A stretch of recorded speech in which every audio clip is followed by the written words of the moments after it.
नमस्कार, मैं नियाज खान और आप देख रहे हैं न्यूज एक्सप्रेस। महाराष्ट्र और झारखंड में विधानसभा चुनाव है। झारखंड में 13 नवंबर को पहले चरण का चुनाव हो गया और अब 20 नवंबर को मतदान होगा।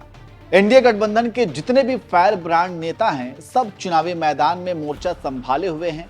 प्रधानमंत्री नरेंद्र मोदी, गृह मंत्री अमित शाह, यूपी के सीएम योगी आदित्यनाथ, असम के सीएम हेमंता बिस्वा शर्मा, चिराग पासवान जैसे कई नेता झारखंड चुनाव में रैलियों को संबोधित कर रहे हैं। लेकिन इन तमाम नेताओं में एक नेता नहीं दिख रहा है और उस नेता का नाम बिहार के सीएम नीतीश कुमार। अब सवाल यही है कि नीतीश कुमार पूरे झारखंड चुनाव में क्यों नहीं दिख रहे हैं। यहां तक कि एनडीए गठबंधन के तहत जहां जेडीयू को सीट मिली है, वहां भी नीतीश नहीं दिख रहे हैं। क्या बीजेपी ने नीतीश कुमार को साइडलाइन कर दिया है? ये तमाम सवाल हैं जो हर कोई जानना चाहता है। और आपको पता है कि नीतीश कुमार एक प्रभावी नेता और राजनीति के मैदान के मजे हुए खिलाड़ी हैं। अनुभव की कोई कमी नहीं है। केंद्र में भी वो मंत्री रह चुके हैं और 2005 से लगातार वे बिहार के मुख्यमंत्री हैं। हालांकि बीच में करीब 1 साल के लिए जीतन राम मांझी भी बिहार के सीएम बने थे, लेकिन फिर से नीतीश कुमार ने सत्ता संभाली और आज तक सीएम हैं। यहां तक कि केंद्र की मौजूदा सरकार में नीतीश कुमार प्रधानमंत्री मोदी के लिए एक पैर की बैसाखी भी हैं। वहीं बिहार में एनडीए का मतलब है नीतीश कुमार। कहने का मतलब यह है कि इतना सब कुछ होने के बावजूद नीतीश कुमार को आखिर झारखंड और महाराष्ट्र विधानसभा चुनाव में प्रचार से क्यों दूर रखा गया? क्या बीजेपी के लिए नीतीश कुमार पर भरोसा कर पाना अभी भी मुश्किल है? क्या नीतीश कुमार और बीजेपी के बीच अभी भी अविश्वास की खाई है? ये सब कुछ इसलिए भी कहा जा रहा है क्योंकि नीतीश कुमार बिहार में उपचुनाव के प्रचार में कई बार कह चुके हैं कि 2 बार गलती हो गई, अब वैसी गलती कभी नहीं होगी। अब वे एनडीए का साथ कभी नहीं छोड़ेंगे। हमसे गलती 2 बार हो गई थी। हमने 2 बार गलत लोगों को साथ लेकर के काम किया और वो बाद में पता चला कि वो सब काम गड़बड़ करता है। और उसके बाद हम इतना बता देना चाहते हैं कि हमारे यहाँ कुछ इधर उधर कर देता था। हमने तय कर दिया कि अब किसी भी प्रकार से बाएं दाएं नहीं होगा। जो हमारा शुरू से रिश्ता है वही चीज काम रहेगा। और आप जान लीजिए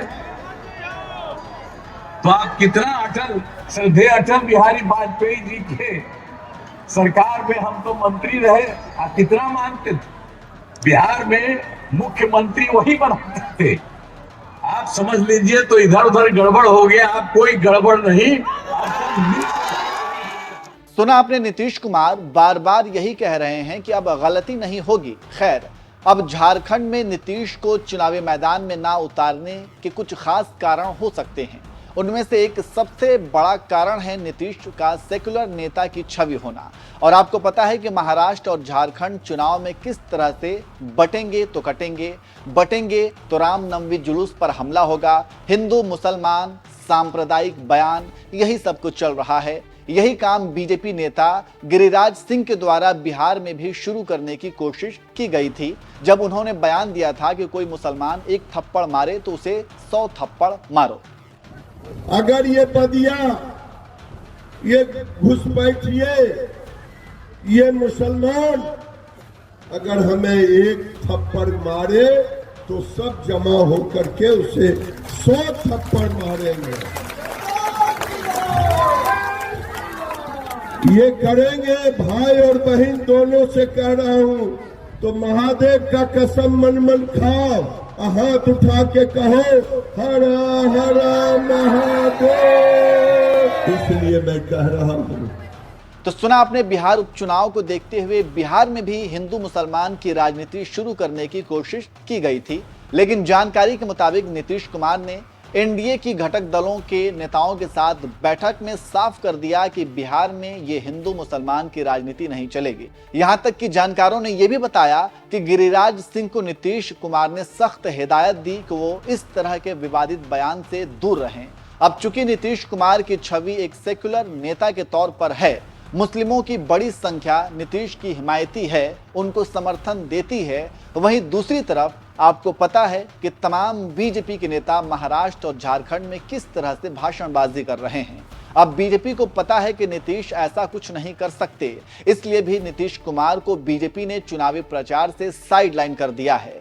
वैसे आपको क्या लगता है, क्या ये वजह हो सकती है कि झारखंड और महाराष्ट्र में नीतीश कुमार को इसलिए दूर रखा गया है क्योंकि नीतीश की छवि एक सेक्युलर नेता की है?